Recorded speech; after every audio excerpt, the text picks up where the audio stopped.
제가 이번에 대신방을 하면서 이제 마음에 느꼈던 부분들, 또 최근에 기도하면서 우리 성도들과 함께 관계된 일들을 쭉 마음으로 정리하고 하면서 제가 생각한 것이 뭐냐 하면, 좀 내일을 바라볼 때, 앞으로 살 날들을 바라볼 때 희망 찼으면 좋겠다 하는 생각을 갖게 되었습니다.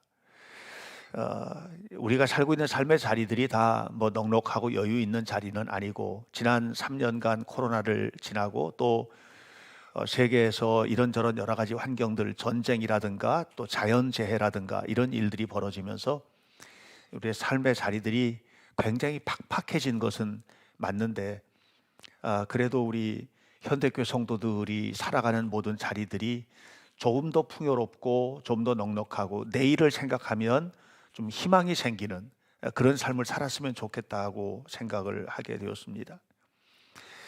부활절을 보내고 부활과 관련된 이야기들 나눌 때, 부활의 주님께서 우리에게 주기로 마음에서 우리에게 간절히 바라는 것이 뭐냐면, 그게 바로 생명 아니겠습니까? 사망의 권세를 이기고 생명으로 일어서는 일들이거든요. 그 생명의 역사가 이제 앞으로 살아가는 모든 날 동안 좀 풍성하게 이루어지게 되기를 간절히 바랍니다. 요한복음 20장을 보면 특별한 여인, 특별한 여성 한 분에 관한 이야기가 나옵니다. 막달라 마리아라는 여자입니다. 이 막달라 마리아는 예수님께서 십자가에 죽으시고, 그리고 이 안식 후 첫날 새벽에, 아주 이른 새벽에 예수님의 무덤을 찾아왔던 여자거든요. 그러니까 예수님께서 돌아가신 게 금요일 오후 3시에 돌아가셨어요. 그리고 이제 시간상으로 보면 해질녘부터 안식일이 시작이 됩니다. 그렇게 되니까 한 3시간 정도밖에 예수님의 시신을 십자가에서 내려서 묻는 데까지 걸리는 시간이 3시간밖에 여유가 없는 거예요. 장례를 치러 보셨거나 또 장례 치르는데 참석해 보신 분들은 다 아시겠습니다만은, 그 과정이 단순하지가 않지 않습니까? 근데 3시간 동안 시신을 내려서 우리말로 하면 염을 하고, 그리고 무덤에 이렇게 묻게 하는 이 과정은 거의 불가능한 일이라고 보시면 됩니다. 그런데 그렇게 장사를 지냈습니다. 그러니까 그냥 좀 나쁜 말로 하면은 끄집어내려서 해치운 거예요, 장례를. 이게 너무나도 마음이 아팠던 사람이 있습니다. 그게 막달라 마리아입니다. 그러니까 안식일 날은 아무것도 할 수 없으니 당시로서, 그러니까 그냥 안식일을 토요일을 보내고, 그리고 안식 후 첫날이 되었을 때 해도 뜨기 전에 예수님의 무덤을 찾아간 겁니다. 그렇게 하고 예수님을 만나게 됩니다. 부활하신 예수님을 만납니다. 근데 이 여인이 누군지가 중요하거든요. 이 여인은 누구냐 하면, 예수님을 만나고 완전히 인생이 바뀌어진 여자입니다. 원래는 이 막달라 마리아가 7 귀신 들렸던 여자라고 성경은 소개를 하고 있고요. 그리고 그가 살았던 삶의 밥 벌어 먹고 사는 삶의 근거는 창녀였다고 소개를 합니다. 그러니까 7 귀신 들려서 창녀 노릇하면서 몸을 파는 여자로서 살았던 여성입니다. 그런데 이와 같은 여자가 예수님을 만난 거예요. 그 참혹한 자리에서 예수님을 만난 거예요. 그리고 예수님께서는 그 여인에게서 귀신을 쫓아내 주셨고요. 그리고 그 여인의 모든 더러운 삶의 자리를 청산하게 해주셨어요. 그리고 완전히 새로운 사람이 된 거예요.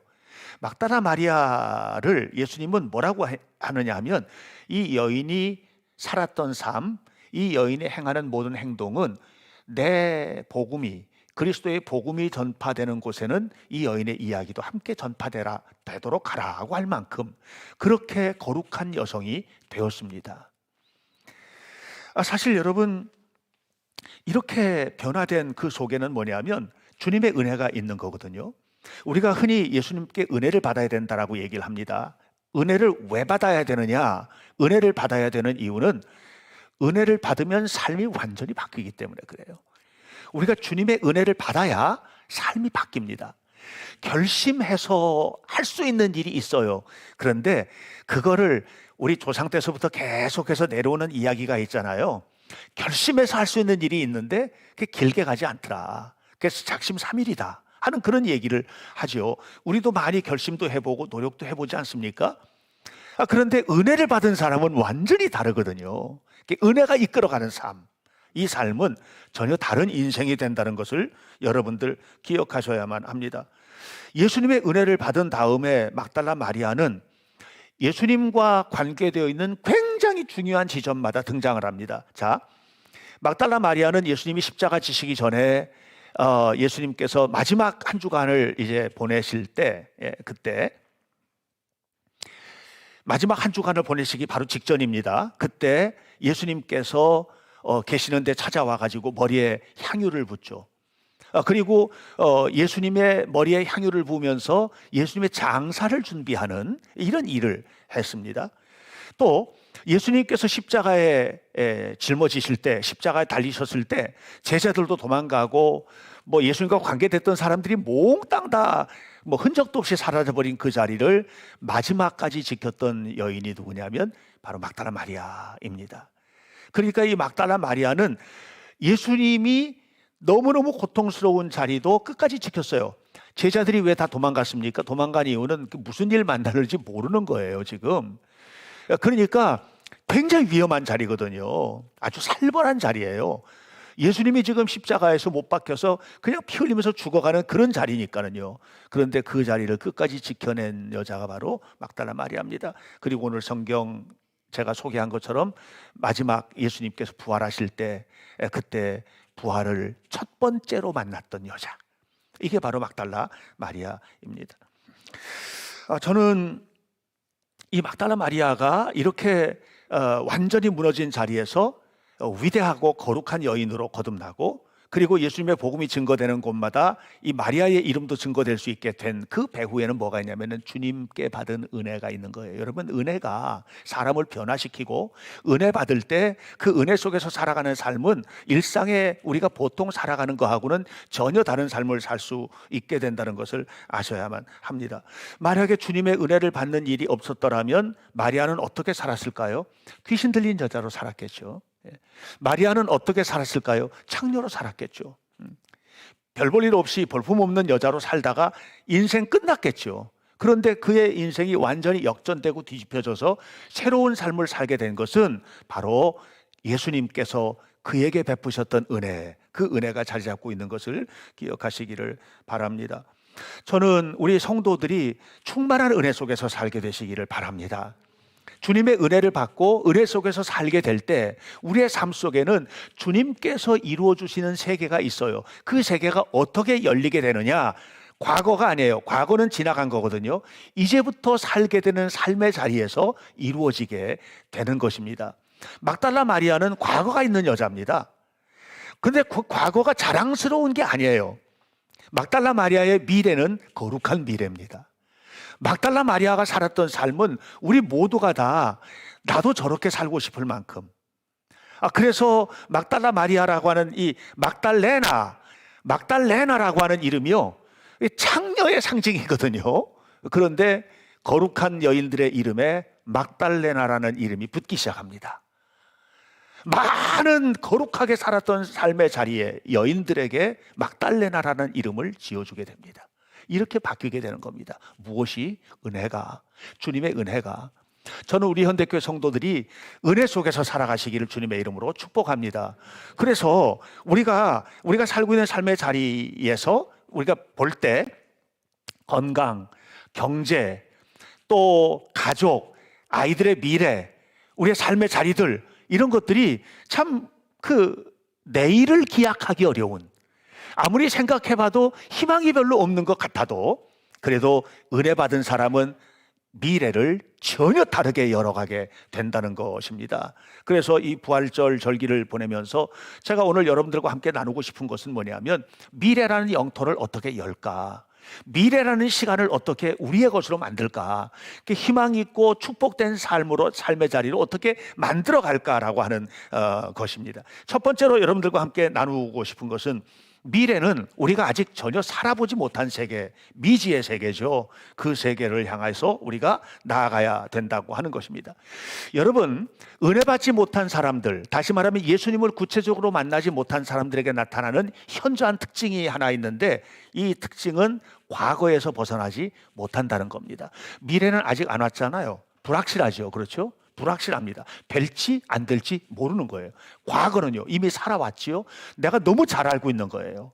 과거에 받았던 상처도 너무 잘 알고 있고, 과거에 내가 경험했던 아픔도 너무 잘 알고 있고, 힘들었던 일들도 너무 잘 알고 있는 거예요. 과거는요, 우리가 다 살아왔던 삶이에요. 그러니까 이 과거가요, 발목을 딱 잡아버리면 미래는 한 걸음도 나가지 못합니다.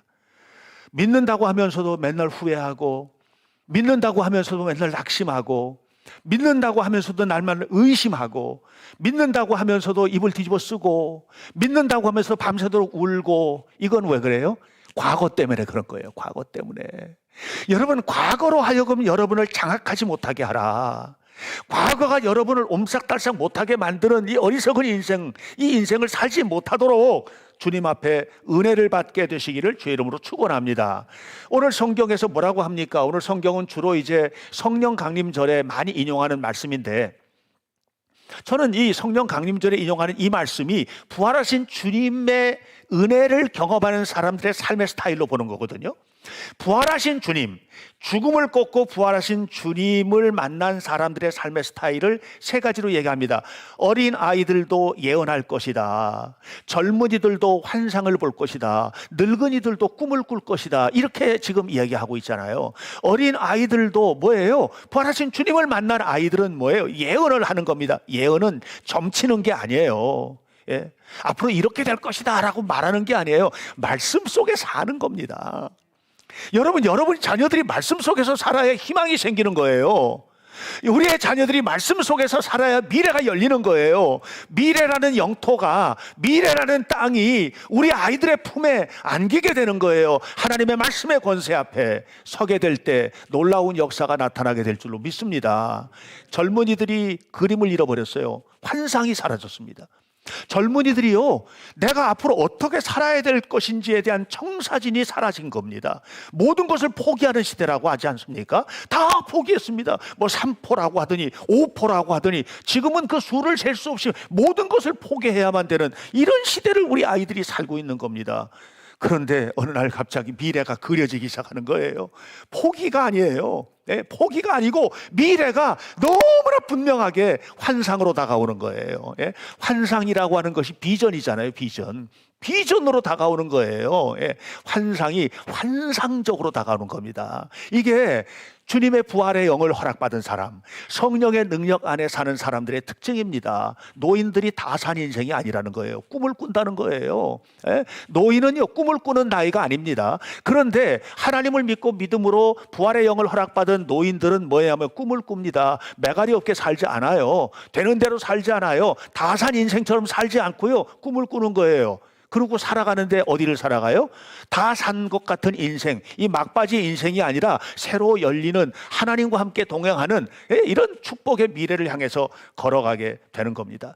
저는 우리 현대교회 성도들이 어린 아이든 젊은이든 아니면 노인이든 간에 미래를 향해서 건강하게 발걸음을 옮기는 축복의 삶을 살게 되시기를 축원합니다. 그렇게 되셔야 해요. 누가복음을 보면 누가복음 24장에 특별한 사람들이 나옵니다. 엠마오로 가는 두 제자의 이야기가 나옵니다. 엠마오로 가는 두 제자가 너무 낙심되어서 걸어갑니다. 왜냐하면 과거 때문입니다. 예수님이 십자가에서 죽은 것을 봤거든요. 예수님만이 희망이었는데 희망이 끊어져 버린 겁니다. 그러니까 이제 낙심해가지고 어깨를 축 늘어뜨리고 자기 고향 땅으로 갑니다. 근데 그 곁에 누가 따라갔어요? 예수님이 함께 가셨어요. 성경을 읽어보세요. 누가복음 24장에 예수님이 함께 가시면서 얘기하는 거예요. 계속해서 대화를 나누는 거예요. 그런데도 못 알아듣는 거예요. 왜요? 과거가 강하게 장악을 하면 미래는 안 보입니다. 현재도 왜곡됩니다. 과거가 내가 가지고 있는 능력은 이 정도밖에 안 돼. 그러면 걸어갈 수 있는 걸음은 한 걸음도 없습니다. 내가 할 수 있는 일이 이 정도밖에 안 돼. 그러면 진짜 할 수 있는 일이 아무것도 없습니다. 하나님이 축복을 갖다 주시고 예수님이 내 곁에 계셔도 모릅니다. 이 두 명의 제자는요, 예수님 십자가에서 죽으신 것 눈으로 봤거든요. 내려가지고 무덤에 묻힌 것도 다 알고 있거든요. 뭐 소식이라는 게 그렇게 순식간에 퍼지던 거 아니겠습니까? 다 알고 있지 않습니까?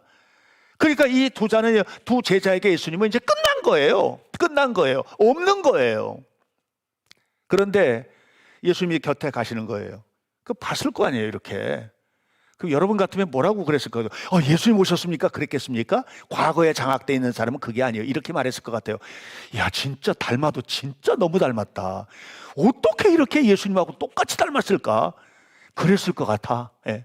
제가 그 행간으로 들어가서 이 두 명의 제자 옆에 서서 가면서 둘이 소곤거리는 소리를 상상을 해보면, 이게 어떻게 저렇게 예수님하고 똑같이 닮았지? 말하는 것도 비슷해. 이랬을 것 같아요. 네, 나중에 예수님의 말씀을 기억하면서 예수님께서 그들에게 떡을 떼어주실 때 그들이 눈이 밝아져가지고 그들이 했던 얘기가 있어요. 와, 그분이 예수님이었구나. 그래서 그분이 말씀하실 때 내 가슴팍이 뜨거워졌던 거야. 그러면서 엠마오로 가던 발걸음을 돌려서 예루살렘으로 갑니다. 예루살렘은 어떤 곳입니까? 고난의 소굴입니다. 위험한 장소입니다. 가서 무슨 일을 만날지 알지 못하는 겁니다. 근데 그 자리로 갑니다. 도전을 합니다. 그들의 미래가 전혀 다르게 열리는 겁니다. 여러분, 주님의 은혜를 받아야 돼요. 가슴에 불이 붙어야 돼요. 저는 이 가슴이 뜨거워졌다는 것을 이렇게 해석합니다. 가슴이 뜨거워진다, 성령의 불을 받는다라고 하는 것은, 그것은 무엇을 말하느냐 하면 그냥 가슴이 뜨거워진 어떤 상태를 말하는 것이 아니라, 내가 그동안에 부정적이라고 생각하는 거, 나를 울게 만들었던 거, 나를 괴롭게 했던 과거 모든 것들을 다 불살라버린다. 다 불살라버린다. 이제는 나는 거기에 얽매여 사는 사람이 아니야. 나는 내 인생을 사는 거야. 내 인생은 하나님께서 이끌어 가셔. 미래는 나의 것이야. 이렇게 살아가는 것이 뜨거워지는 거예요. 은혜를 받는 겁니다. 저는 우리 현대교회 성도들이 모두 다 은혜 받게 되시기를 축원합니다. 뜨거워지시기를 주님의 이름으로 축원합니다. 이렇게 막달라 마리아도 엠마오로 내려가는 두 제자도 전혀 다른 인생을 살 수 있었던 것은 부활하신 주님의 영이 그들과 함께 하셨기 때문이에요. 이런 사람들에게 미래가 열리는데, 그런데 그 미래는 어떤 미래냐? 거칠어요. 험준한 산지입니다. 미래는요, 쉽사리 우리에게 땅을 내주지 않습니다. 여러분들이 꿈을 꾼다고 꿈이 이루어지는 게 아니에요. 우리가 계획한다고 해서 계획이 다 내 것이 되는 것이 아니에요. 예. 많은 사람들이 좌절하는 이유가 뭡니까? 꿈을 꾸는데 꿈이 다가오지 않기 때문 아닙니까? 왜 우리가 힘듭니까? 힘든 이유는 내가 이렇게 하면 될 줄 알았는데 안 되잖아요. 그러니까 좌절하는 거거든요. 예.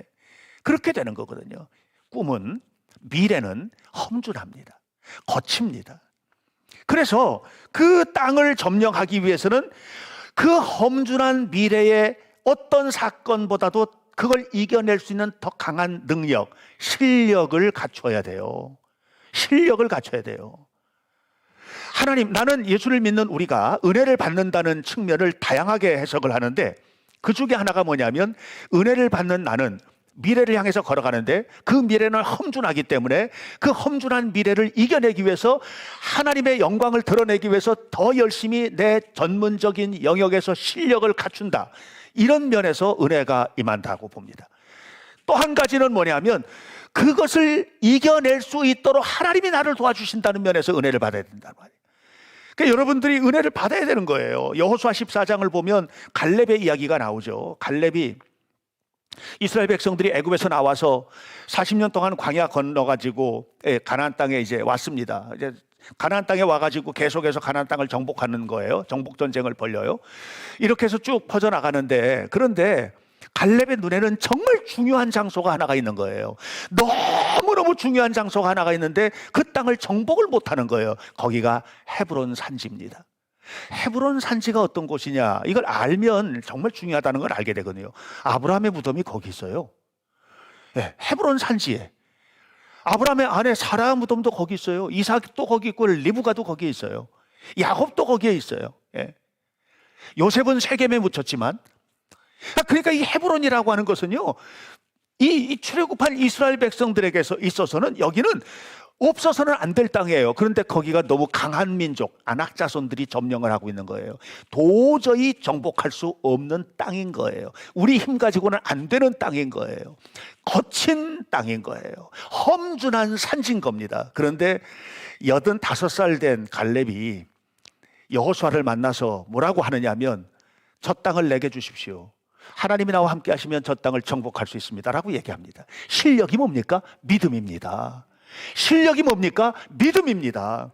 나는 안 되는데 하나님은 하신다는 믿음입니다. 하나님은 하실 것이기 때문에, 누구를 통해서? 나를 통해서 하실 것이기 때문에 내가 할 일은 하나님 앞에 맡기고 내가 해야 할 준비를 철저하게 하는 것, 이게 실력이에요. 실력은 내가 가지고 있는 것만 실력이 아니고, 내가 가지고 있는 것이 마치 모세 손에 지팡이가 하나 잡혔는데 하나님 묻잖아요. 질문하죠. 모세야, 네 손에 들은 게 뭐야? 지팡이입니다. 지팡이 한번 던져봐. 던졌더니 뭐가 돼요? 뱀이 되죠. 다시 집었죠. 그랬더니 지팡이가 되잖아요. 그 지팡이가 뭐냐면 이게 그냥 막대기가 아닌 거예요. 하나님의 능력의 지팡이가 되는 거거든요. 그러니까 우리가 가지고 있는 실력이, 우리가 가지고 있는 능력이 하나님의 손에 잡힐 때 헤브론 산지도 점령하고 가나안 땅도 점령하고 애굽 왕 바로도 이기는 이런 능력이 되는 거거든요. 근데 냉정하면은요, 이게 불타는 마음 속에서 오는 축복인데, 믿음 안에서 이루어지는 축복인데, 냉정하게 생각하면 안 되는 거예요. 날카롭게 생각해 보세요. 못 이기는 거예요. 안 되는 거예요. 네. 자, 이렇게 살다가는 직장에서 쫓겨날 것 같은 거예요. 이렇게 살다가는 그냥 뭐 다 안 될 것 같은 거예요. 이렇게 살다가는 뭐 건강? 희망이 없는 거예요. 이렇게 우리 아이들을 바라보면 이 녀석이 이렇게 자라가지고서는 어떻게 그냥 뭐 밥 빌어다가 죽이라도 끓여 먹을까? 이런 생각이 드는 거예요. 이게 이제 현실이거든요. 냉정한 현실이거든요. 내 앞날의 미래가 보이질 않는 거예요. 이게 냉정한 현실이거든요. 그런데 은혜를 받으면 이게 정신 나간 사람이 되는 거예요. 될 것 같은 거예요. 불이 붙으면 전혀 다른 세계가 보이는 거예요. 하나님이 계시잖아. 하나님이 함께 하시잖아. 그렇게. 그래서 요한일서 5장 4절에 뭐라고 합니까? 무릇 하나님께로부터 난 자마다 세상을 이기느니라. 세상을 이기는 승리는 이것이니 너희의 믿음이니라. 할렐루야. 믿음으로 이기는 거예요. 믿음으로. 믿음의 능력이 이렇게 강력하다는 것을 아셔야만 합니다. 부활의 능력이 부어지면, 부활의 은혜가 임하면 이렇게 바뀌어지는 거예요. 미국이